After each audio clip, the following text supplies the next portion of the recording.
আসসালামু আলাইকুম এভরিওয়ান, সবাই কেমন আছেন? আশা করি ভালো আছেন।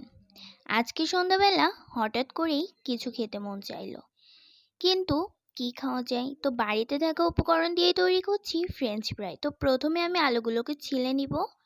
তো আলুগুলো ছেলা শেষ। এখন আলুগুলো আমি ফ্রেঞ্চ ফ্রাইয়ের মতো করে সুন্দর করে স্লাইস করে কেটে নেব।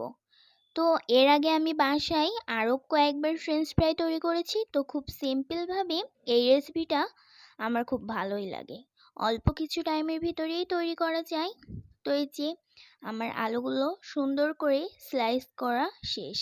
তো এখন আমি পানি দিয়ে আলুগুলো সুন্দর করে ধুয়ে নিব। তো এখন একটা হাঁড়িতে আমি পানি দিয়ে দিয়েছি। তো এর ভিতরে আমি অ্যাড করছি লবণ। এরপরে হচ্ছে কেটে রাখা আলুগুলো আমি কিছুক্ষণের জন্য সিদ্ধ করে নেব। এই আলুটা সিদ্ধ করলে কিন্তু ফ্রেঞ্চ ফ্রাইটা অনেকটা তাড়াতাড়ি তৈরি হয়ে যায়।